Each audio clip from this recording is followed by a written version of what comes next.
Every 4 years it happens. One player, one tournament, one moment that changes everything. For Pele, it was 1958. He was 17 years old. For Mbappe, it was 2018 when he was 19 years old. For Ronaldo, it was 1994 when he was 18 years old and barely played even a minute before the world noticed. He always does. This summer, somewhere on the pitch in the USA, in Canada, or even in Mexico, it happens again. The question isn't whether it's going to happen. The question is who.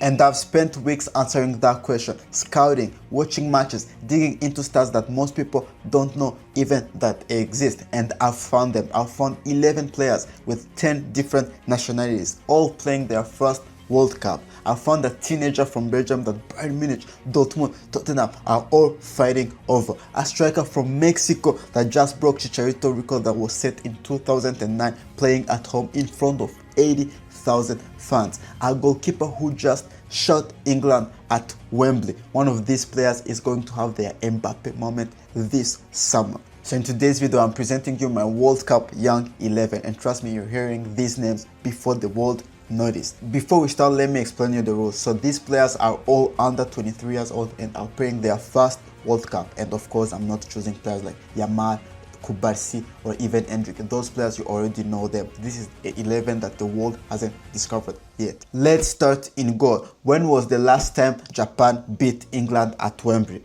The answer is never until March 2026. And really, I want to talk about the man of the match performance that Zion Suzuki put on that day. Go look at his save he did against the Elliot Anderson shot off the crossbar. Zion Suzuki is your modern goalkeeper, and I think Japan are a dark horse at this World Cup. And the reason their defense hold is this man, because at just 23 years old, he is now a Serie A proven goalkeeper, the first Japanese goalkeeper in Serie A history. He is now internationally tested. I think Zion Suzuki is about to introduce himself to the world. So for my center back, I went for a modern center back, more of a ball playing center back, and more of a traditional center back, a physical center back, and I think both of them would complement each other. The first center back I chosen was born in 2007. Let that sink in. 2007. He's having his first season in a top 5 league this season. He has scored the most goals by a defender in the Bundesliga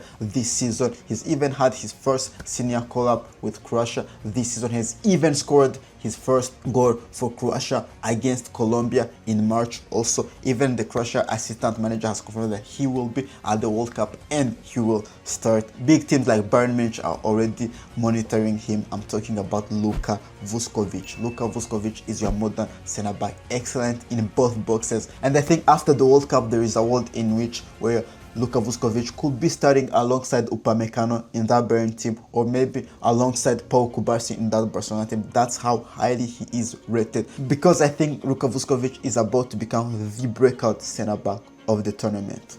I partnered Luka Vuskovic with one of also best young center backs in the world this season. Yes, he's not playing in the top 5 European leagues, but has played in the Champions League, has showed his quality, has showed how he's great, and I think he's playing for one of the most underrated defensive units in that Ecuador team. This player was signed for $4 million and is now worth $34 million. Joel Ordonez, I think, is one of the most undervalued center back at this moment. Ecuador will have Pacho, Joel Ordonez, and Incapi at their back. I think that is frightening. There is a reason why Joel Ordonez was rumored to join Marseille in that Roberto De Zerbi team in August before the season started, and even in January he was rumored heavily to Liverpool, but that didn't go through. I think after this World Cup, Joel Ordonez will probably join a top team. Most right backs and left backs, you judge them on their tackles, their clearances, but Gera Doué doesn't care about that conversation. He's elite at both defending and going forward. Defensively, he can play in a back three, has showed how solid he is in Ligue with Strasbourg this season, and also in Conference League, of course, but also impressive going forward. This season in Ligue, he has 6 assists, which makes him the 4th in the entire division. There is only 3 players that have more assists than him in Liga this season, and we're talking about a player that has also played in a back 3. This is a player that also has scored 2 goals, so it's excellent in both boxes, and this is a player that Honestly, opponent defenders don't know if they're gonna track or not because of how dangerous he will be, especially if there is a player like Yan Diomande in the same area as him. He's only 23 years old, but I really expect Gerard Doué to be signed by a top team this summer after the World Cup. He is the brother, of course, of Desiré Doué, but for himself, he chose to play for the Ivory national team, where he already has 13 senior appearances. And on the other flank, this one you might know, but I promise you don't know the full story. Yes, he's delivered 5 Premier League assists. Yes, he has the most assists by any defender in the top 5 leagues for defenders under 21 years old. I think this summer he's about to reveal himself to the top teams. I'm talking about Malik Diouf, AFCON winner at only 21. He's also fighting for a spot to start with that Senegalese national team. His spot isn't guaranteed, but I think he'll be at the World Cup, and I think there is a world in where Malik Diouf starts and really reveals himself as the best, maybe left back of the competition, because trust me, after this World Cup, he won't stay at West Ham for long. So that's my left back. Let's move to the midfield, and I'll start with my youngest, because my youngest midfielder is 17 years old. 17 years old, and still this season has played around 2,300 minutes of football. He's had 2 goals and 4 assists, and his debut against Westerlo is just a masterclass of a performance of a midfield. He's so mature in his game. He's had 9 recoveries. He's everywhere on the pitch. Honestly, this is a profile I think top teams will be watching highly, because even top teams are still watching. Bayern Munich, Dortmund, Aston Villa, Leverkusen, Tottenham, they all want him. And honestly, I understand why every top team wants Nathan Decat, because the potential that this guy has is incredible. He loves passing forward. This is a player that always constantly looking forward on the pitch, and as a number 6, I think that's a quality that's rare right now. I think if Belgium calls him up, because I think they will call him, I think Nathan Decat will be one of the revelations of the team, alongside players like Amadou Onana, Yuri Tielemans.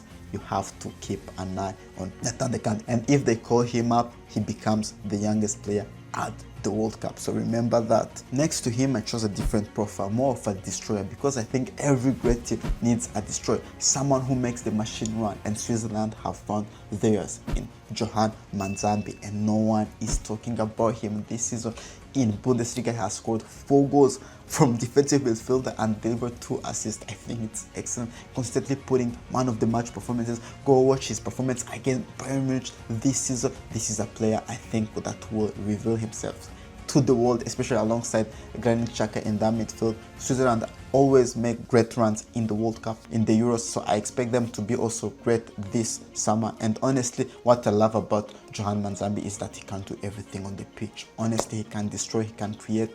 He's really incredible technically, can also dribble. He has played even as a right wing this summer. That's how versatile he is. I really think after the World Cup, the fact that no one is talking about him is gonna change. And to complete my midfield, I chose a passer. I chose someone who's really good on the ball, someone who will find those passes between the lines. And honestly, with Argentina, Lionel Scaloni have found maybe a secret weapon this season in Ligue 1. He's had 9 assists and 2 goals for Strasbourg. He leads for chances created, he leads for key passes, he leads for ball recoveries. This is a complete midfielder, and he's even made his debut with Argentina this year, and when he's made his debut against Zambia, he's had 96 pass completion, 71% duels won, and even grabbed a goal in the stoppage time. This is a player that belongs to the Blue Corps project. I'm talking about Valentin Barco, and I think if he doesn't join Chelsea in the summer,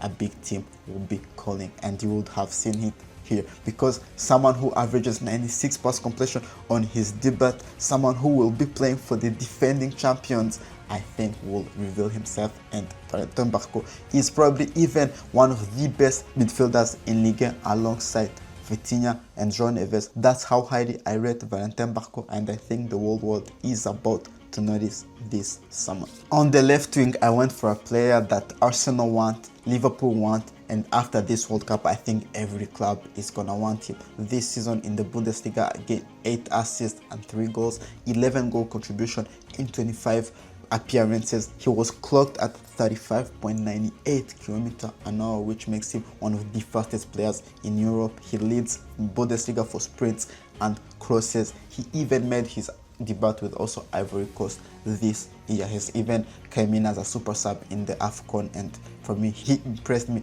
I think Bazoumana Touré is about to impress not only African fans but also the world fans this summer in the World Cup. There is a world in which where Yan Diomande could be playing on the right and Bazoumana Touré will be playing on the left, but you can equally play on the right as on the left. I think the world planet is about to find why Arsenal and Liverpool are fighting over this 20-year-old from Hoffenheim.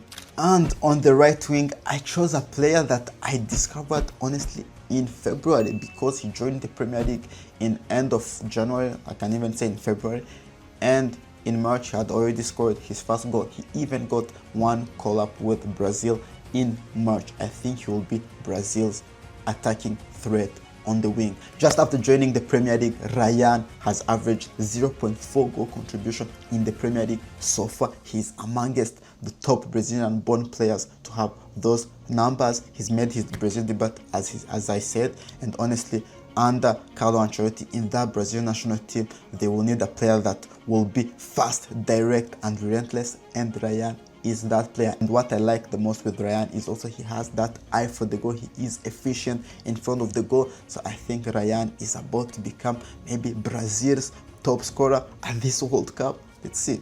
And finally, the striker, and for this one I want you to imagine the scene. It's a World Cup summer in Mexico are at home at the Estadio Azteca in front of 80,000 fans. The pressure will be unimaginable, but there is a player that will be scoring loads of goals for them. I'm talking about Armando Gonzalez.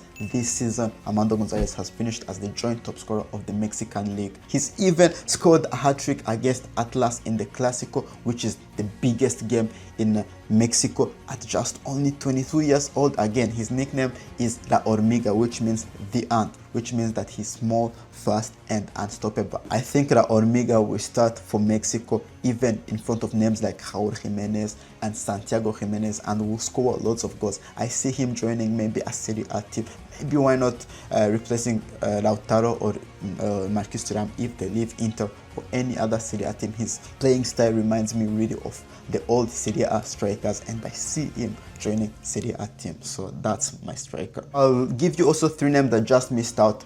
For example, Ibrahim Mbappe for Senegal was close to join my team, but I chose Ryan on his place. Ibrahim Mbappe, again, Champions League winner, AFCON winner, the super sub of Senegal national team. I think we'll have even more minutes on the wing this summer. Again, this is a player that Luis Enrique had chosen to start last year, for example, in Champions League games over a player like Brother Barcola. If he can fix his attitude issues, I think he would be a top player. I think a top team will buy him. I think there is contractual situation with PSG. That's why he's no longer playing that much, and there's also attitude problems with him. If he can fix that, honestly, I think we're having maybe an explosion from a winger again who plays with Paris Saint-Germain. I also thought about the other also Senegalese option. There is a lot of Senegal players in the team because I believe again they will have a top World Cup. You know, I thought of a player that last season had his explosion in Serie A, was maybe one of the best young wingers in Serie A last season. He's even chose Senegal over Spain. This is a player that could have been playing with Lamine Yamal for Spain, but he's chose Senegal. He unfortunately didn't go to the AFCON because of injury issues. This season he's dealing with injury issues, but I think Assane Diop, if he's healthy, if he's fit, he will get game time and he will show the whole world why he's so promising. A winger that will maybe be on the radar of Premier League teams. And also I want to finish this video with Ibrahim Maza, who was also a high contender for my number 10 role, who I think will be Algeria's face in attack. It won't be Mahrez anymore, it will be Ibrahim Maza. He has shown great things with Leverkusen this season, really a dribbler, tight in the spaces, really great. I think there is a world in which where he really shows a great performance. For example, against Argentina, Algeria will face Argentina in the group stages. I think this is a player that could reveal himself to to the world. So there it is, my World Cup Young 11. One of these players, or maybe few of these players, will have their Mbappe moment this summer. I'm curious to know what you think in the comments, and if you enjoyed this video, please make me know it by liking and subscribe for more football content. I'll make more content during the World Cup, and I want to hear also if your country has maybe a player I haven't talked about. I'll be curious to hear your thoughts in the comments or your opinions, and I'll see you next one. Ciao.